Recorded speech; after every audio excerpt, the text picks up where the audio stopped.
Testing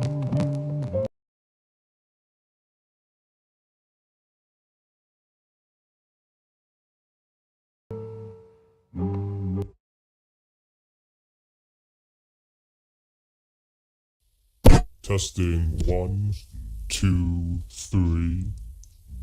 Okay, my audio should work now.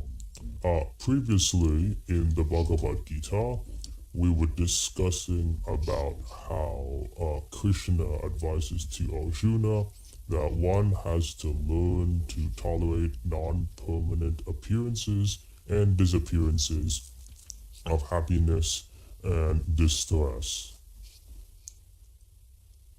And continuing on page 104, O best among men, Krishna is saying to Arjuna, the person who is not disturbed by happiness and distress is steady in both, is certainly eligible for liberation. Now, I've known many times in video games or in real life when I have felt that there was like a time I won a battle and I felt very good, but then I would die later to a common enemy, or I would manage to avoid a traffic jam, but then hit my car on the curb. So a great victory can bring elation, but that elation can cloud the senses. So that is in a way that not being disturbed by happiness can be a great boon to all activities, material or spiritual.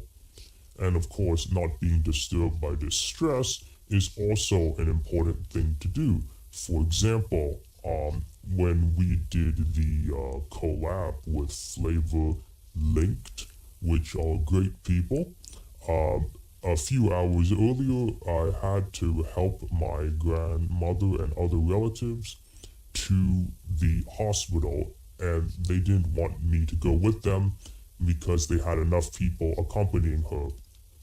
But I stayed behind, and I already promised a collab, so to be professional, I continued the collab on, and I remained undisturbed by the distress, and the collab was also a way of me clearing my mind of any possible things that could happen to her. But it turns out she does need some physiotherapy, and there's like cracked, like not very cracked, but like minor fractures in bones. So we're going to get that figured out, but it's still a struggle to like bathe her and stuff.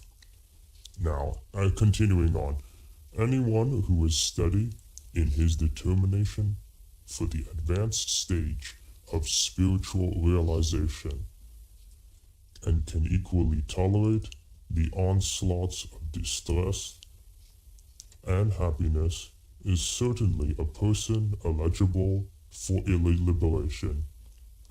In the Varnasrama institution, the fourth stage of life, namely the renounce order sannyasa, is a painstaking situation.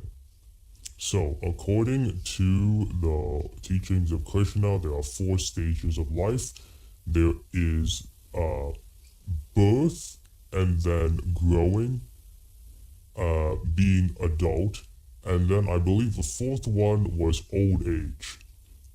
And in the 4th stage, it is recommended that persons eschew many material belongings and renounce life, as in renounce the pleasures of life. For example, eating sweets or meats, and becoming very much like a monk. And there are a few geniuses who are able to renounce life at a young age, but that is unrecommended for most of us, as it is very hard to do, and most people have a desire or destiny to do other things, and so they should not renounce life. But once a person reaches old age, they should retire from the activities of life and renounce it. I mean, it's possible they simply continue working, but that often causes problems with their health and with entire institutions, as we have seen many times in the corporate world. But one who is serious about making his life perfect surely adopts the sannyasa order of life in spite of all difficulties. The difficulties usually arise from having to sever family relationships to give up the connections of wife and children. But if anyone is able to tolerate such difficulties, surely his path to spiritual realization is complete. Similarly, in Arjuna's discharge duties as a Kshatriya, he is advised to persevere, even if it is difficult, to fight with his family members or similarly beloved persons.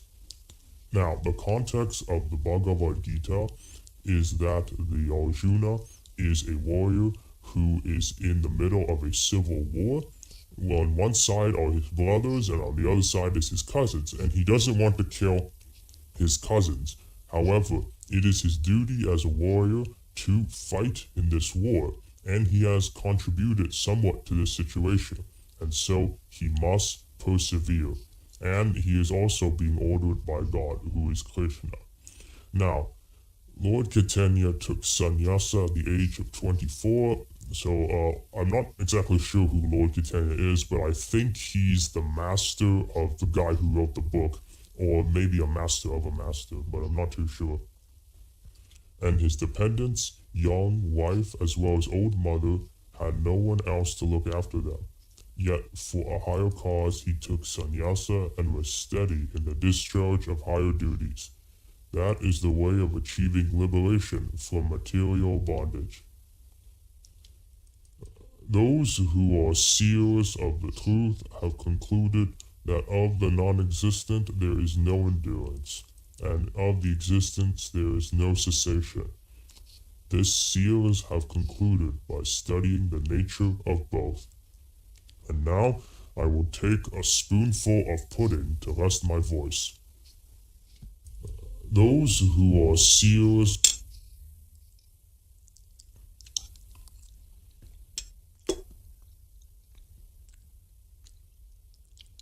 there is no endurance of the changing body. That the body is changing every moment by the actions and reactions of the different cells, as admitted by modern medical science. And thus growth and old age are taking place in the body, but the spirit soul exists permanently, remaining the same despite all changes of the body and the mind. That is the difference between matter and spirit. By nature, the body is ever-changing, and the soul is eternal. This conclusion is established by all classes of seers of the truth, both impersonalists and personalists. Now, we have reviewed that the impersonalists are people who believe that God does not have a personality, and they also believe that after death, we all lose our personalities and become one like a goop, not unlike in the end of Evangelion. And the personalists believe that God has a personality, and after we die, we go to one of the many heavens or hells or forms of reincarnations, and we retain our personality, though sometimes we lose our memories. And the author of this translation is a personalist who believes in individuality, as does I. In the Vishnu Purana, it is stated that Vishnu and his abodes all have self-illuminated spiritual existence. I cannot pronounce those words. The words existent and non-existent refer only to spirit and matter. That is the version of all seers of truth. This is the beginning of the instructions by the Lord to the living entities who are bewildered by the influence of ignorance. Removal of ignorance involves the re-establishment of the eternal relationship between the worshipper and the worshipable, and the consequent understanding of the difference between the part and parcel living entities and the Supreme Personality of Godhead. And we have reached page 106, and we continue.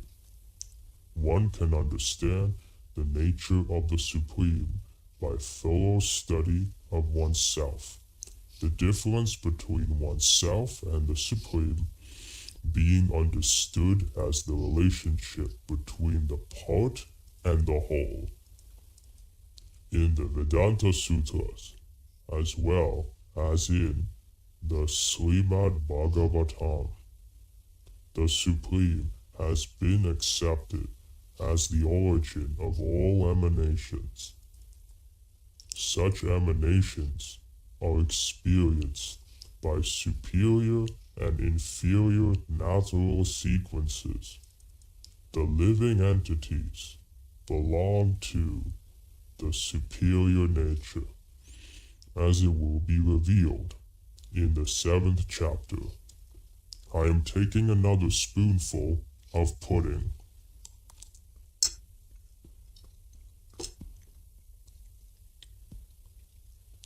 Although there is no difference between the energy and the energetic is accepted as the Supreme, and energy or nature is accepted as the subordinate. The living entities, therefore, are always subordinate to the Supreme Lord, as in the case of the master and the servant, or the teacher and the taught. Such clear knowledge is impossible to understand under the spell of ignorance. And to drive away such ignorance, the Lord teaches the Bhagavad Gita for the enlightenment of all living entities for all time. Know that which pervades the entire body is indestructible. No one is able to destroy the imperishable soul. This verse more clearly explains the real nature of the soul, which is spread all over the body. Page 107. Anyone can understand what is spread all over the body. It is consciousness. Everyone is conscious of the pains and pleasures of the body in part or as a whole. This spreading of consciousness is limited within one's own body. The pains and pleasures of one body are unknown to another. Therefore, each and every body is the embodiment of an individual soul, and the symptom of the soul's presence is perceived as individual consciousness. This soul is described as 1/10,000th part of the upper portion of the hair point in size. So the soul is very small according to this scripture/theory. When the upper point of a hair is divided into 100 parts, and again, each of such parts is further divided into 100 parts. Each such part is the measurement of the dimension of the spirit soul. Similarly, in the Bhagavatam, the same version is stated. There are innumerable particles of spiritual atoms, which are measured as 1/10,000th of the upper portion of the hair. Therefore, the individual particle of spirit soul is a spiritual atom smaller than the material atoms and such atoms are innumerable. This very small spiritual spark is the basic principle of the material body, and the influence of such a spiritual spark is spread all over the body. And I'm taking another spoonful of pudding.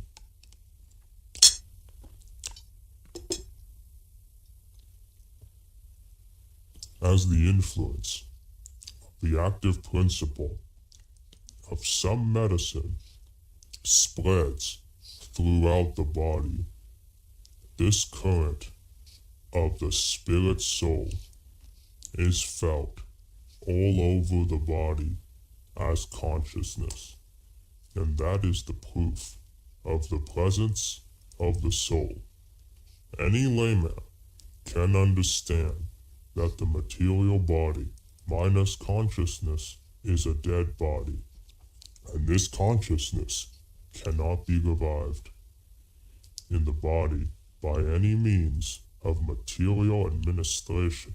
Therefore, consciousness is not due to any amount of material combination, but to the spirit soul. In the Mandaka Upanishad, the measurement of the atomic spirit soul is further explained. The soul is atomic in size and can be perceived by perfect intelligence. This atomic soul is floating in the 5 kinds of air. I am getting a drink of water.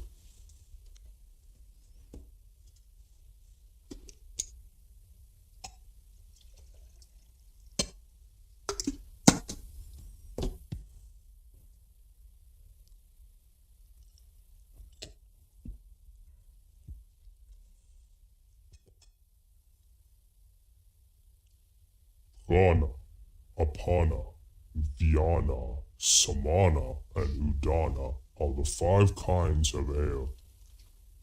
It is situated within the heart and spreads its influence all over the body of the embodied living entities.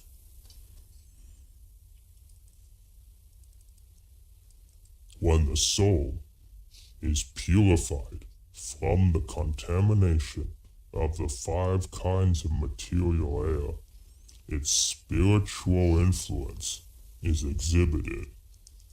The Hatha Yoga system is meant for controlling the 5 kinds of air, encircling the pure soul by different kinds of sitting postures, not for any material profit, but for liberation of the minute soul from the entanglement of the material atmosphere.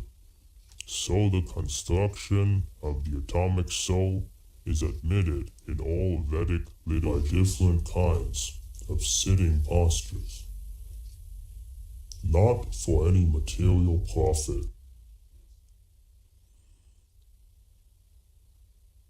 And it is also actually felt in the practical experience of any sane man. Only the insane man can think of this atomic soul as all-pervading Vishnu Tattva. I'm not sure what that means. The influence of the atomic soul can be spread all over a particular body. According to the Mandaka Upanishad, this atomic soul is situated in the heart of every living entity, and because the measurement of the atomic soul is beyond the power of appreciation of the material scientists, some of them assert foolishly that there is no soul. The individual atomic soul is definitely there in the heart, along with the supersoul, and thus all the energies of bodily movement are emanating from this part of the body, the corpuscles which carry the oxygen from the lungs gather energy from the soul. When the soul passes away from this position, activity of the blood generating fusion ceases. Medical science accepts the importance of the red corpuscles, but it cannot ascertain that the source of the energy is the soul.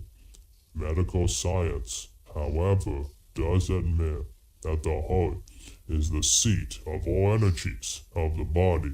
Now, when I was gravely injured, I spoke to a chiropractor, and he said that while you may sometimes have to lie down on your side or your stomach, it is best to lay on your back when sleeping or on your right side, because the heart is on the left side. And when you lay on your stomach, or if you lay on your left side, that puts pressure on the heart as the bones and the organs press against the heart, and that shortens the lifespan. It makes sense when I think about it. Such atomic particles of the spirit whole are compared to the sunshine molecules. In the sunshine, there are innumerable radiant molecules. Similarly, the fragmental parts of the Supreme Lord are atomic sparks of the rays of the Supreme Lord, called by the name Praha, or superior energy. Neither Vedic knowledge nor modern science denies the existence of the spirit soul in the body, and the science of the soul is explicitly described in the Bhagavad Gita by the personality of Godhead himself. Only the material body of the indestructible, immeasurable, and eternal living entity is subject to destruction. I'm taking another spoonful of pudding.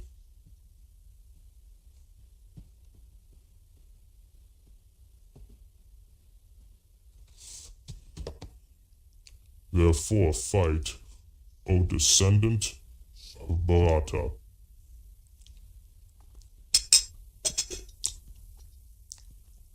The material body is perishable by nature, and may perish immediately, or it may do so after 100 years. It is a question of time only. There is no chance of maintaining it indefinitely, but the spirit soul is so minute that it cannot even be seen by an enemy, to say nothing of being killed. As mentioned in the previous verse, it is so small that no one can have any idea how to measure its dimensions. So from both viewpoints, there is no cause of lamentation, because the living entity can neither be killed as he is, nor can the material body, which cannot be saved for any length of time, be permanently protected. The minute particle of the whole spirit acquires this material body, which cannot be saved for any length of time, be permanently protected. Acquires this material body according to his work. I got confused because this material body twice there. And therefore, observance of religious principles should be utilized. In the Vedanta Sutras, the living entity is qualified as light because he is part and parcel of the supreme light. Now, sunlight maintains the entire universe, so the light of the soul maintains this material body. As soon as the spirit soul is out of this material body, I am taking a sip of water. The body begins to decompose. Therefore, it is the spirit soul which maintains this body. The body itself is unimportant. Arjuna was advised to fight and sacrifice the material body for the cause of religion. He who thinks that the living entity is the slayer, or that he is slain, does not understand.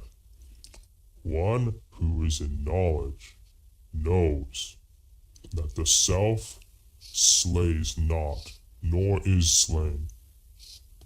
When an embodied living entity is hurt by fatal weapons, it is to be known that the living entity within the body is not killed. The spiritual soul is so small that it is impossible to kill him by any material weapon, as is evident from the previous verses. Nor is the living entity killable because of his spiritual constitution. What is killed, or is supposed to be killed, is the body only. This, however, does not at all encourage killing of the body.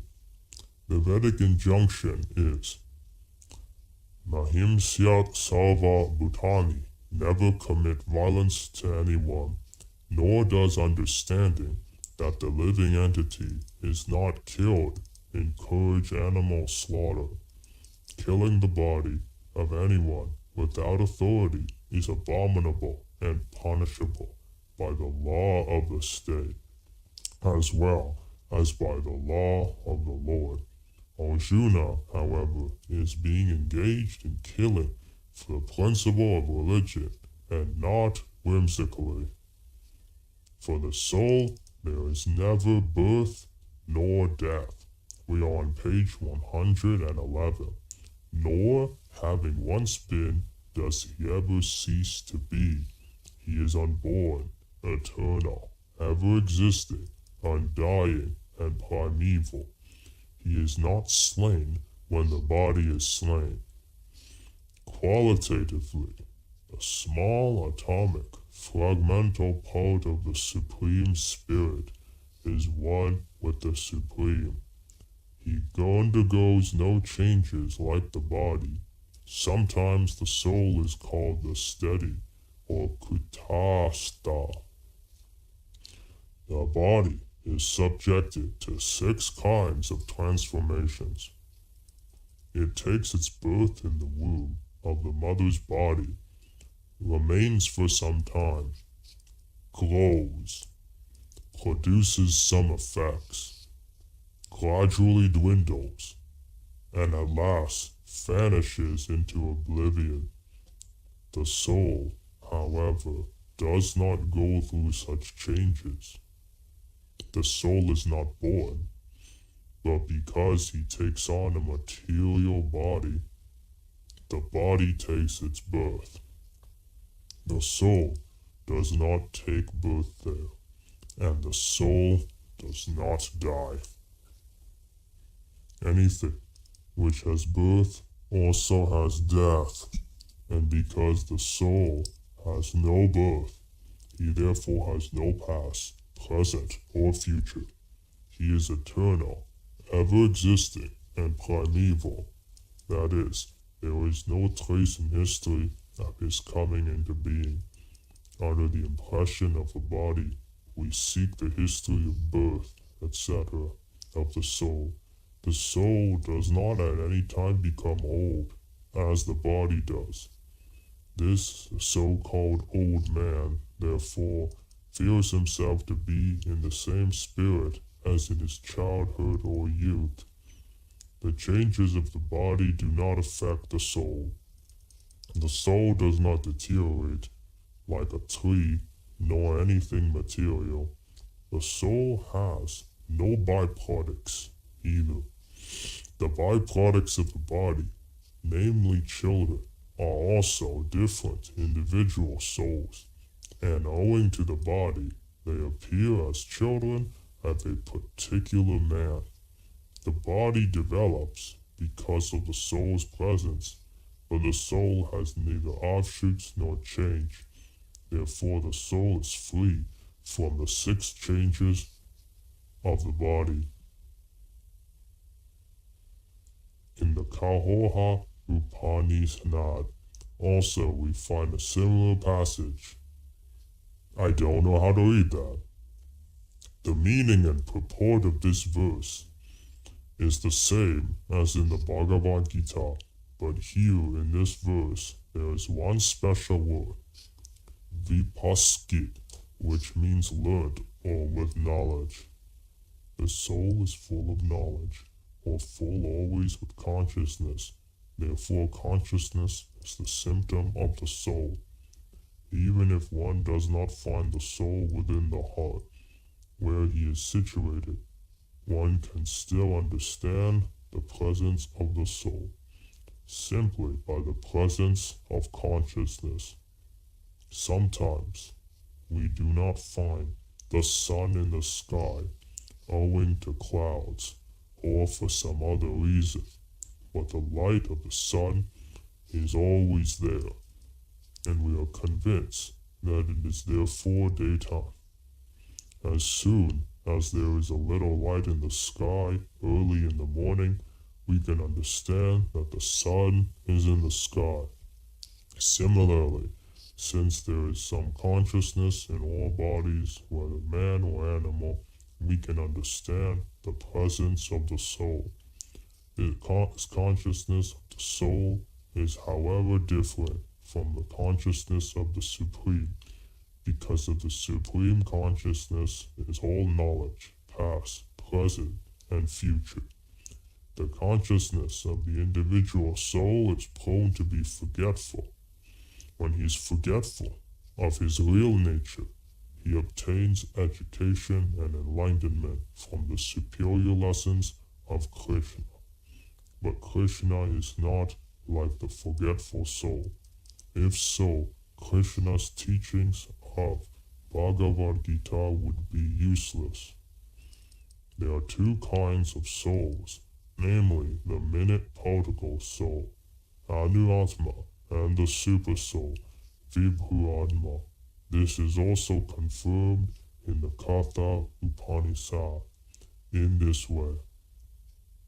More text that I am unable to read, but the translation be, both the super soul, Paramatma, and the atomic soul, Jivatma, are situated on the same tree of the body within the same heart of the living being, and only one who has become free of all material desires, as well as lamentations, can, by the grace of the Supreme, understand the glories of the soul.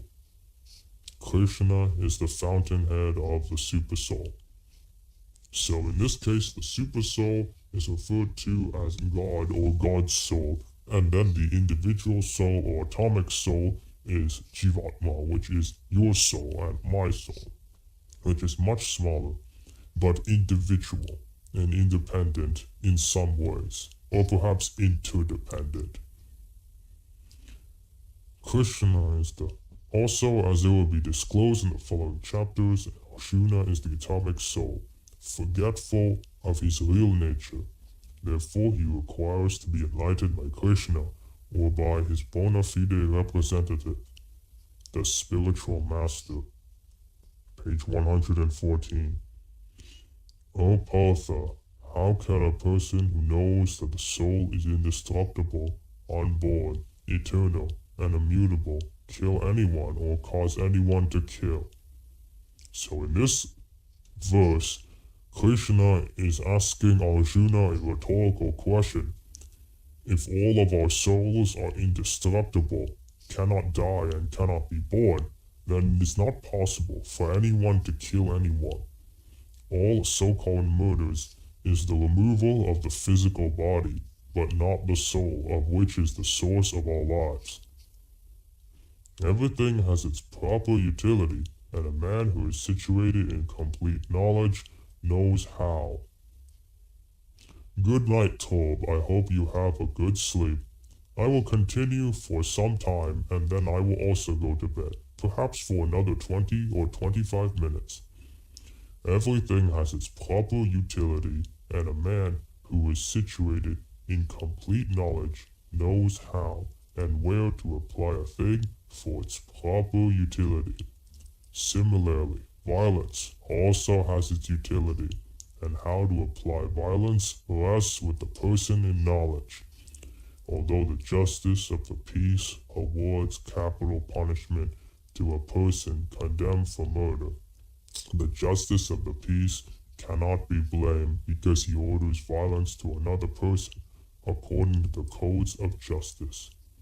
In Manu Samhita, the law book for mankind, it is supported that a murderer should be condemned to death so that in his next life he will not have to suffer for the great sin he has committed.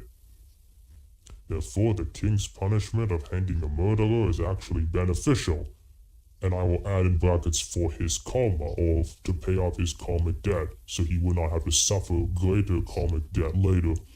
Therefore, the king's punishment is beneficial. Similarly, when Krishna orders fighting, it must be concluded that violence is for supreme justice, and as such, Arjuna should follow the instruction, knowing well that such violence committed in the act of fighting for Krishna is not violence at all, because at any rate, the man or rather the soul cannot be killed.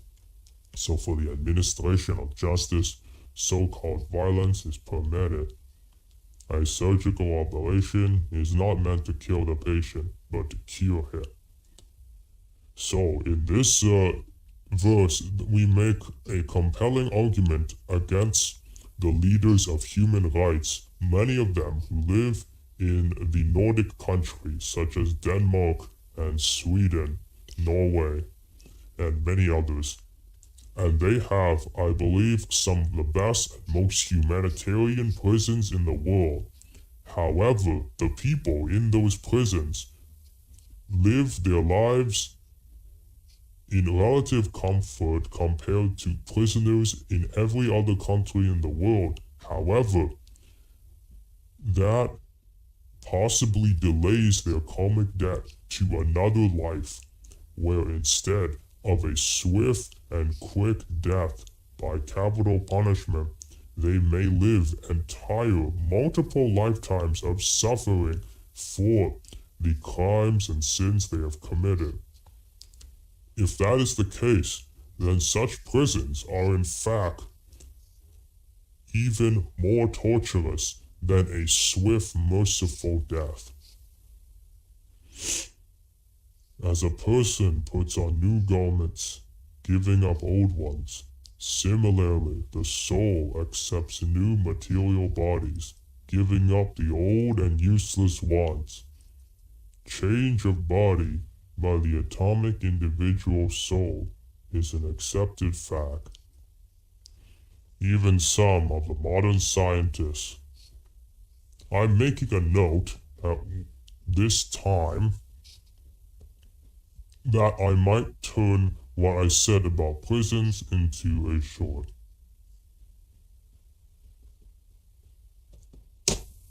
Even some of the modern scientists who do not believe in the existence of the soul, but at the same time cannot explain the source of energy from the heart, have to accept continuous changes of body which appear from childhood to boyhood, and from boyhood to youth, and again from youth to old age. From old age, the change is transferred to another body. This has already been explained in the previous verse. Transference of the atomic individual soul to another body is made possible by the grace of the supersoul. The supersoul fulfills the desire of the atomic soul, as one friend fulfills the desire of another. The Vedas, like the Mandaka Upanishad, as well as the FlaVR Upanishad, compare the soul and the supersoul. I am taking a spoonful of pudding.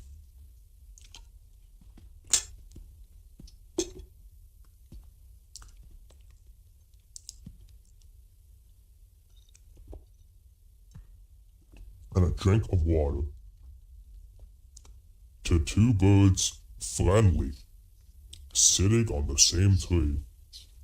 One of the birds, the individual atomic soul, is eating the fruit of the tree, and the other bird, Krishna, is simply watching his friend.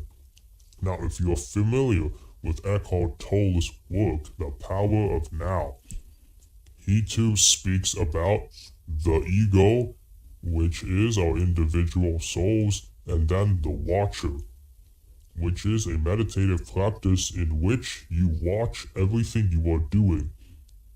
And the watcher is always active, aware, awake, and not involved with any of the calamities that the ego finds himself victorious or in distress about. And this is somewhat similar. However, I find this a little bit more powerful, mainly because the Power of Now advocates for mostly pacifism in all orders. But in our society, in order for some people to practice a life of pacifism, we need strong people who can defend and protect them. And in previous ages, that might have been the army or the police. But as we have seen recently in the news, those institutions have degraded in some ways.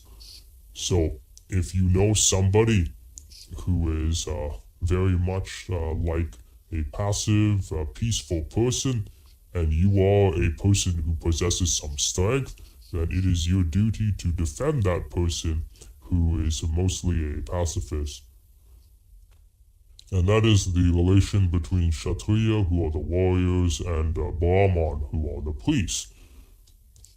Of the birds, the individual atomic soul is eating the fruit of the tree, and the other bird, Krishna, is simply watching his friend. Of these two birds, although they are the same in quality, one is captivated by the fruits of the material tree, while the other is simply witnessing the activities of his friend. Krishna is the witnessing bird, and Arjuna is the eating bird. Although they are friends, one is still the master, and the other is the servant. Forgetfulness of this relationship by the atomic soul is the cause of one's changing his position from one tree to another, or from one body to another. The Jiva soul is struggling very hard on the tree of the material body, but as soon as he agrees to accept the other bird as the supreme spiritual master, as Arjuna agreed to do, by voluntary surrender unto Krishna for instruction, the subordinate bird immediately becomes free of all lamentations. And we are stopping here at page 116. For the moment, I must check on my relative. Sayonara, and thank you for everyone who is watching this at the moment or later in the future as a VOD. The next stream, I believe, is in 2 days. However, recently we have heard news that more relatives are visiting, and I may have to help accommodate such people to get used to the situation, and so the streams may be a little short or postponed. And so I will end the stream now.